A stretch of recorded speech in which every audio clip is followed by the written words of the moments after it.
Olá, eu sou Márcia Tiburi, professora de filosofia e escritora.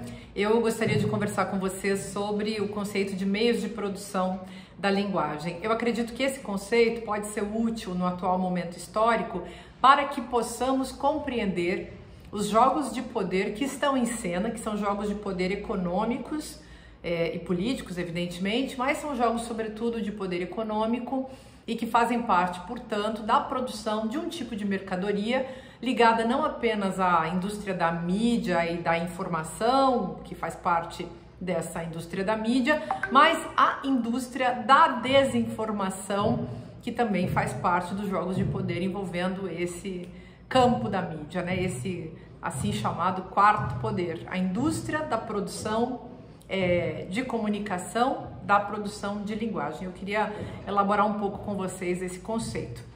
E eu escrevi um artigo para o site do 247, do Brasil 247, que se chama Elon Musk, Mark Zuckerberg e o controle dos meios de produção da linguagem. E então vou ler para vocês e vou conversar um pouco sobre esse conceito.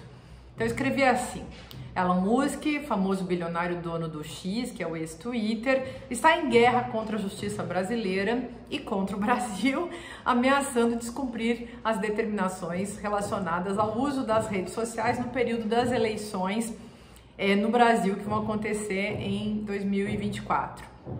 E como em 2022, depois dos abusos políticos de 2020 e de 2018, deve haver um controle mais rígido nas postagens e impulsionamentos para evitar que as fake news, que se tornaram muito comuns, tomem conta das redes, prejudicando as eleições.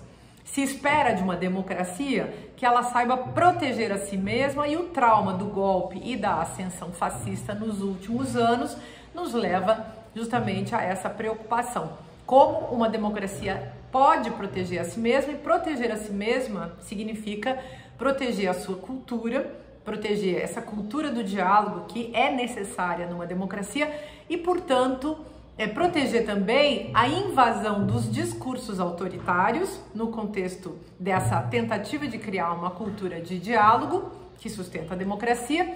Portanto, controlar essa invasão autoritária, essa produção de discurso autoritário que mina, que destrói o ambiente democrático. E, claro, isso implica evitar que a desinformação, que se tornou um verdadeiro ambiente, um verdadeiro meio ambiente midiático, evitar, portanto, que a desinformação cresça e destrua toda a esfera da linguagem. Todos nós sabemos que, já sabemos a essa altura do campeonato, eu mesma escrevi livros desde 2015, o Como Conversar com o Fascista, em que eu falo que o fascismo é um jogo de linguagem. E esse jogo de linguagem, ele é manipulado por aqueles que detêm aquilo que eu venho chamando, então, de meios de produção da linguagem. Os meios de produção da linguagem são todos os instrumentos da mídia, os meios de comunicação, os meios de comunicação de massa. Todos nós hoje podemos também, à medida que eu venho aqui, por exemplo, fazer esse vídeo, cada um de vocês pode fazer o seu vídeo, escrever seu texto e fazer esse texto circular pelas redes sociais, do Instagram ao WhatsApp. Isso significa que nós estamos tomando conta dos meios de produção da linguagem. Para que possamos continuar agindo e interagindo uns com os outros através desses meios, nós precisamos ser os donos dos meios ou aqueles que têm acesso a esses meios para produzir justamente a linguagem possível no contexto desses meios, considerando que cada um desses meios também já tem as suas regras específicas e determina o que nós podemos ou não podemos dizer, o alcance daquilo que podemos dizer. E aí, claro, tem todo o jogo dos algoritmos, todo o jogo dos controles em relação aos quais precisamos estar atentos. Ou seja, o aparelho que faz funcionar o sistema, ele faz a gente funcionar conforme ele deseja. E tomar os meios de produção da linguagem implica, talvez, a gente ter que criar as nossas próprias regras, talvez a gente poder criar a nossa própria rede com as nossas próprias regras.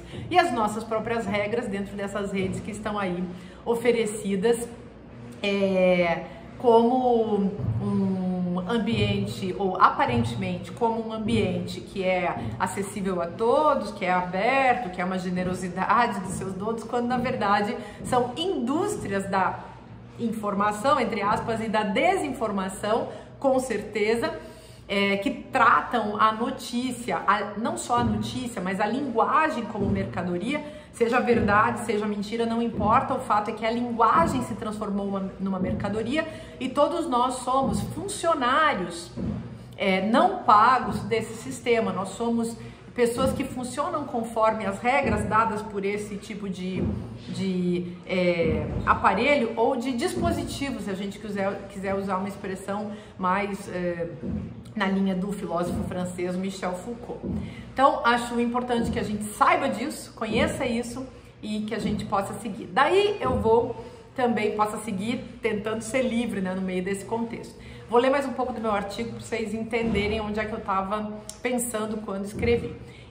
O bilionário, o Elon Musk, não gostou das iniciativas, então, do STF brasileiro, pois sendo dono de um importante meio de produção da linguagem e assim controlador da mente das pessoas, porque é isso que está em jogo, a nossa linguagem preside a nossa mente é feita de linguagem, a nossa vida é feita de linguagem, aquele que produz a linguagem pode tanto se tornar autônomo por parte da sua própria produção, como pode também se tornar alienado em função da repetição da linguagem dos outros. E nesse caso, claro, eu falo de um controle da mente das pessoas, usando aqui uma expressão bastante retórica, né? Controlar a mente. Isso significa controlar a vida das pessoas. Então esse indivíduo, esse Elon Musk, ele quer aproveitar para eleger Trump, né, que é o seu candidato nos Estados Unidos, e um candidato que justamente em 2017 ele usou largamente as fake news e todo tipo de mentira e desinformação para vencer a eleição, a exemplo do que aconteceu com o Bolsonaro no Brasil e a exemplo do que acontece com vários outros agentes, candidatos, enfim, da extrema-direita que cresce pelo mundo afora numa incursão organizada naquilo que desde 2015 pelo menos eu venho chamando a internacional fascista. Bom, então, inserido no inquérito das milícias digitais, o Elon Musk pode acabar percebendo que o seu dinheiro e seu autoritarismo não compram tudo e, evidentemente, existem outros países além do Brasil que já proibiram a presença do X, porque o X, ex-Twitter, é uma plataforma de emissão de violência, de produção de discurso de ódio.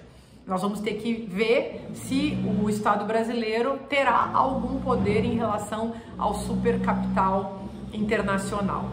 Bom, o mais importante agora é entender que o Musk, ele não quer obedecer porque ele quer mandar. É disso que se trata. Aquele que é detentor dos meios de produção, ele quer mandar. Se o funcionário, pensa numa fábrica de carros, que aliás o Elon Musk é dono de uma fábrica de carros. Na fábrica de carros, ele determina como a coisa toda vai acontecer.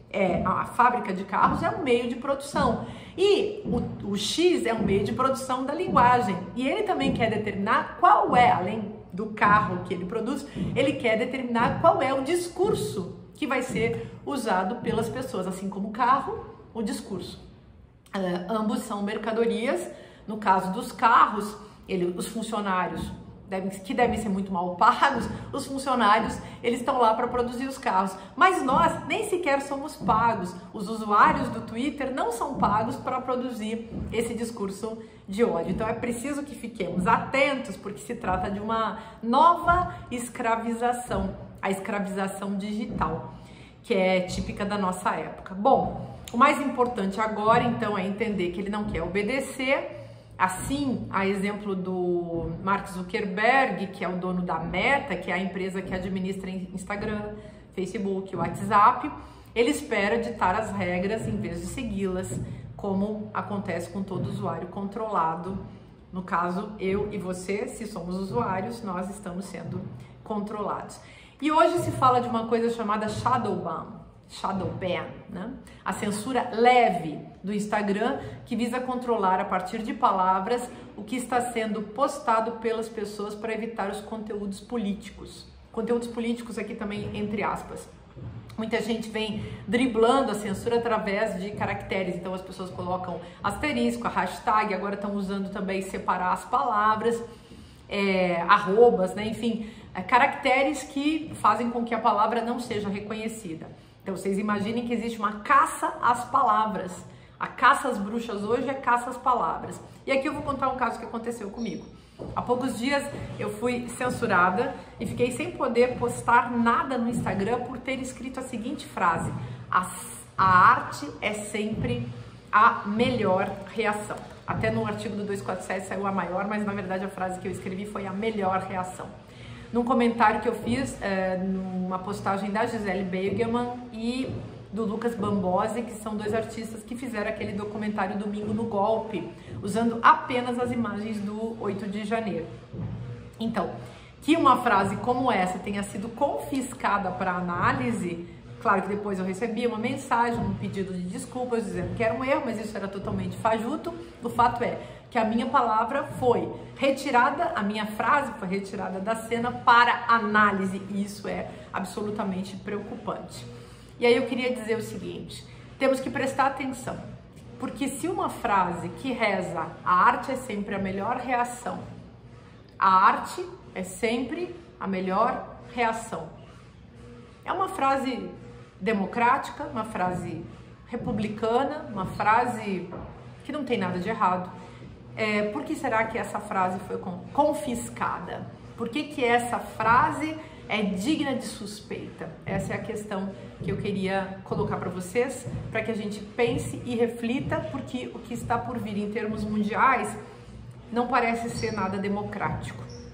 Talvez a solução seja criar uma rede comunitária, uma rede social comunitária, e deixar de trabalhar de graça produzindo conteúdo para aqueles que ajudamos com nossos likes diários a se transformarem em bilionários sul-africanos, norte-americanos, não importa.